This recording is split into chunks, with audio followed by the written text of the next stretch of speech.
Astagfirullahaladzim. Sosok wanita, teman-teman. Astagfirullahaladzim. Dan di sebelah, kalau kita menuju ke sana lagi, itu sudah sampai ke pemakaman umum tersebut. Bismillahirrahmanirrahim. Kenapa? Kenapa kamu menghadang perjalanan saya di sini? Assalamualaikum warahmatullahi wabarakatuh, teman-teman Iman Laslos. Pada malam hari ini saya sedang mencari sebuah pemakaman umum, teman-teman, yang kabarnya itu ada di daerah sini, teman-teman, dan mungkin ada di sebelah sana. Tapi ini agak nanjak, teman-teman, karena pemakamannya itu ada di sebuah dataran tinggi, lumayan tinggi. Mungkin untuk mempersingkat waktu, kita langsung saja berjalan, teman-teman. Ayo, Mas. Ini kalau menurut info yang saya dapat itu jalannya lewat sini. Memang ada jalan lain ya, teman-teman. Ada jalan yang lumayan lebih gampang ya, tapi kita harus melewati banyak sekali rumah-rumah penduduk. Jadi nggak enak, teman-teman. Maksudnya nggak enak. Ini kita masuk sini aja nih, teman-teman. Maksudnya nggak enak itu takutnya nanti malah saya itu seperti mengganggu, karena warga-warga kalau malam hari kan banyak yang lagi istirahat seperti itu, teman-teman. Astagfirullahaladzim. Dan saya tuh bisanya datang ke sini itu karena saya mendapatkan info bahwa di sini tuh sering banget kejadian ya, kejadian yang berulang seperti itu. Dan ada cerita ada seorang pemuda bujang, tapi dia sekitar umur 30 tahun. Bisa dibilang bujang, lumayan tua, teman-teman, dan dia belum mendapatkan jodoh. Dan kemarin kebetulan pemuda tersebut itu mendapatkan wanita pujaannya, teman-teman. Tapi dia belum bertemu selama dia konekan sama HP itu, teman-teman. Jadi seperti pacaran online, teman-teman. Dan waktu dia komunikasi lewat HP, sang pemuda itu menawarkan kepada si perempuan itu untuk melamarnya. Padahal belum bertemu satu sama lain. Tapi karena mungkin pemuda itu sudah lama sekali menjomblo dan umurnya pun sudah 30 tahun, sudah banyak sekali teman-temannya yang mengejek karena teman-temannya itu sudah banyak sekali yang sudah berumah tangga, teman-teman. Dia langsung saja tanpa basa-basi mengajak si perempuan itu untuk lamaran, dan perempuan itu menerima, teman-teman. Terus singkat cerita, sang pemuda itu mengajak keluarganya untuk menemuinya di alamat yang dikasih oleh perempuan itu. Dan setelah mereka berangkat lewat mobil bersama keluarganya, pemuda itu menuju alamat yang dikasih oleh perempuan itu. Dan apa yang terjadi, teman-teman, mereka itu terheran-heran karena jalan yang dilewati itu seperti aneh. Dan setelah sampainya pada titik alamat yang dituju, ternyata itu adalah sebuah pemakaman, teman-teman. Nah, seperti itu. Dan waktu itu memang pemuda itu katanya memang melihat seorang gadis di pemakaman itu berdiri sambil tersenyum kepadanya. Tapi sang lelaki itu menghiraukan, teman-teman, karena dia juga terheran-heran kenapa titiknya kok malah di pemakaman seperti ini. Dan pihak keluarganya pun langsung saja putar balik seperti itu, teman-teman. Kejadian itu sudah tidak satu kali atau dua kali terjadi. Ini teror, teman-teman. Apa yang terjadi, kalau yang saya dengar itu sosok ini bernama Siti Roro Kuning. Jadi seorang perempuan berarti. Tapi cerita tentang Siti Roro Kuning itu saya belum berhasil menguaknya. Makanya saya melakukan penelusuran di sini, siapa tahu saya bisa menemuinya, teman-teman. Ya, teman-teman, kita lanjut mencari pemakaman umum, karena pemakaman si Siti Roro Kuning itu memang dimakamkan di pemakaman umum di sekitar sini. Astagfirullahaladzim. Ini di sini tuh banyak sekali ladang nih, cabai.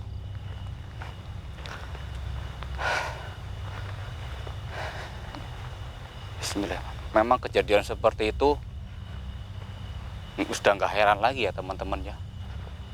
Pacar online. Bismillahirrahmanirrahim. Bismillahirrahmanirrahim. Astagfirullahaladzim. Astagfirullahaladzim, ini belum sampai pemakaman tapi saya melihat sesuatu di depan sana. Astagfirullahaladzim. Bismillahirrahmanirrahim. Dekat mas. Ayo mas.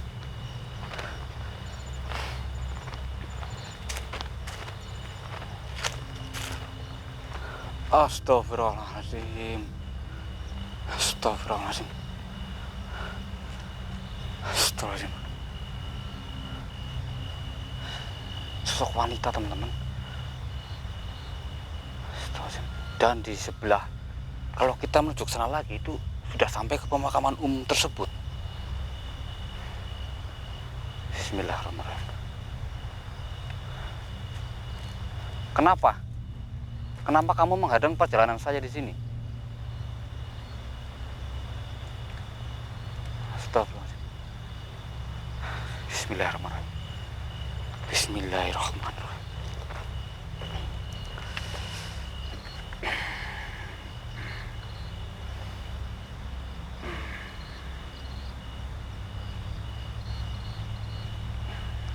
Kamu siapa sebenarnya?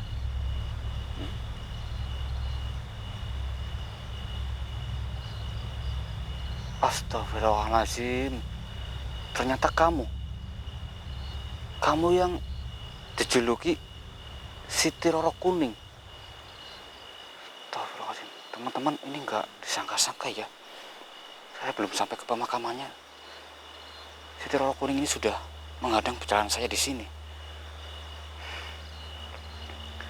Benar kamu dimakamkan di pemakaman umum seperti itu yang ada di sana? Benar. Sebenarnya apa yang terjadi? Kenapa kamu bisa mengganggu orang-orang yang ada di sini? Bahkan mengganggu warga penduduk kamu sendiri. Bahkan dari luar desa kamu pun sempat kamu ganggu. Kenapa? Hah? Apa yang terjadi? Astagfirullahaladzim.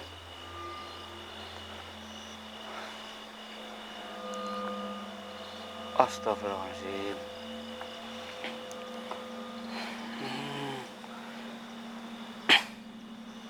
Oh, seperti itu. Gak apa-apa, cerita saja. Cerita saja. Iya.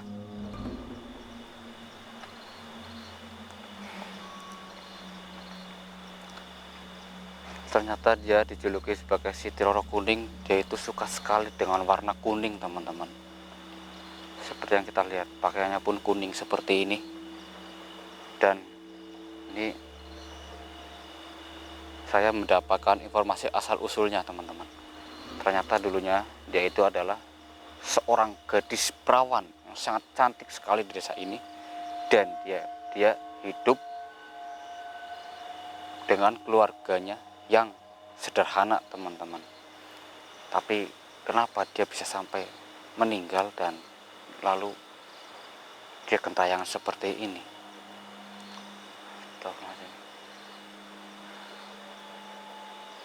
Oh, jadi kamu meninggal karena dibunuh dan diperkosa. Kenapa bisa seperti itu?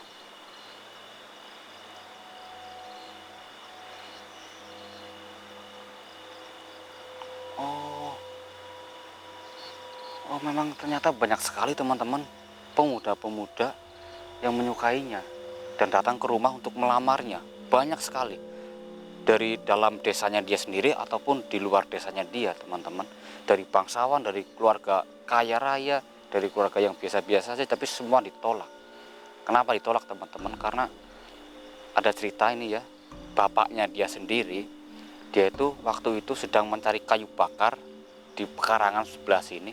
Itu sudah lumayan lama dan tanpa disengaja si bapaknya ini malah diserang oleh ular piton, teman-teman. Ular piton yang lumayan besar, dan ular tersebut sudah melilit tubuh bapaknya dia. Dan waktu itu kebetulan ada pamannya dia, teman-teman.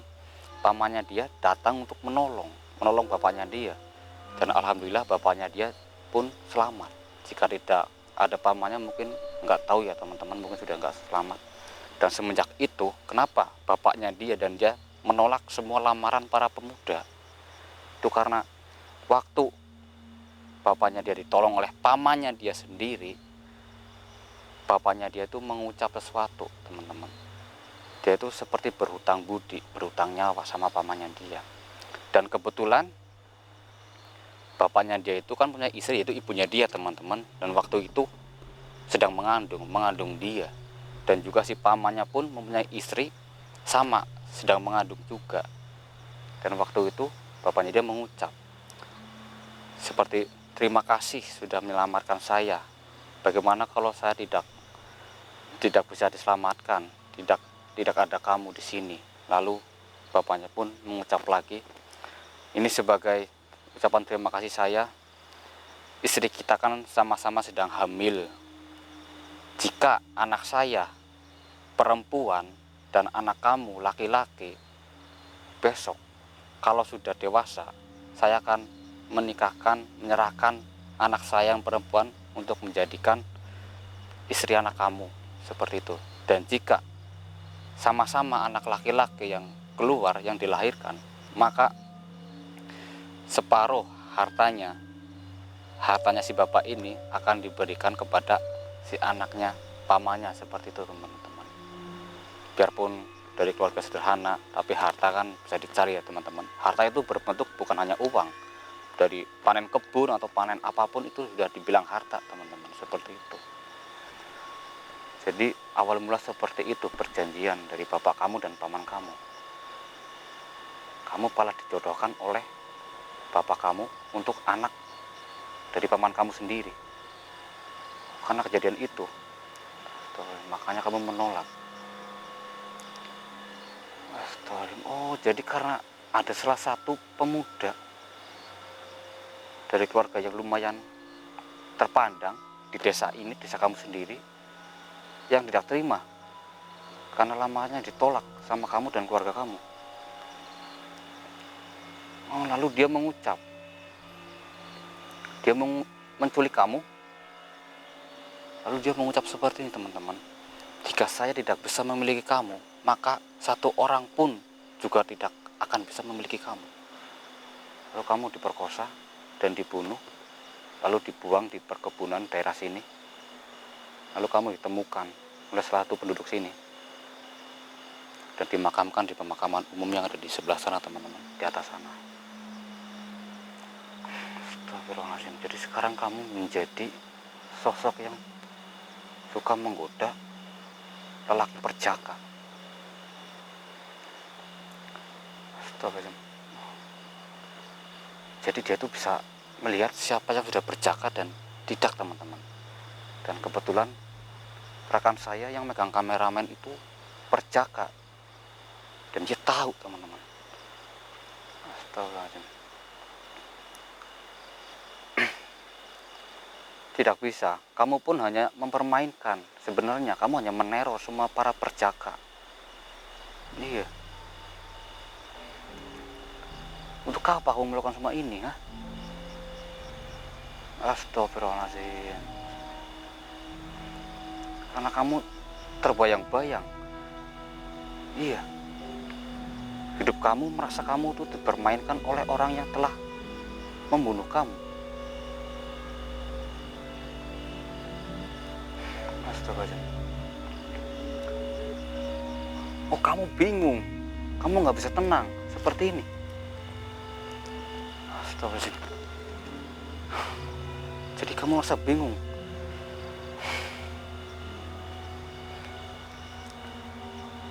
Sekarang saya minta, karena nama kamu itu sudah menyebar luas di desa ini ataupun di luar desa ini, ya, karena teror kamu, Siti Roro Kuning, nama kamu sudah menyebar luas sekali, banyak sekali korban-korban.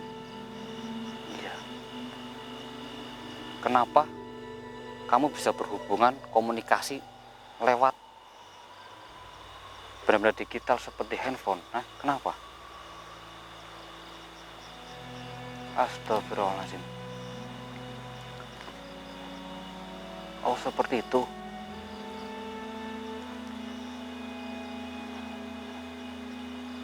ternyata itu semua hanya kamu membuat halusinasi kepada perjaka-perjaka itu. Kamu mempermainkan. Dan sekarang saya minta kamu untuk tidak meneror pemuda-pemuda yang nggak tahu apa-apa dan nggak bersalah sama sekali. Nah, kamu nggak mau. Astagfirullahaladzim. Kalau begitu kamu akan saya kirim ke tempat yang tidak mungkin kamu bisa lagi untuk meneror. Iya, tentu saja saya bisa. Astagfirullahaladzim. Bismillahirrahmanirrahim. Bismillahirrahmanirrahim. Allahu Akbar. Allahu Akbar. Allahu Akbar.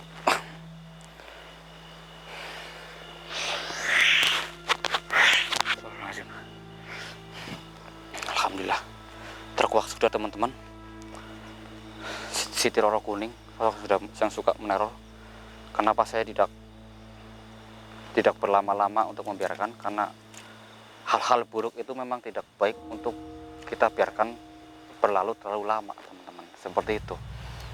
Dan insya Allah setelah saya tadi bertemu dengan sosok tersebut, sosok itu tidak akan lagi muncul untuk mengganggu para perjaka-perjaka yang ada di desa ini maupun di luar desa ini, teman-teman.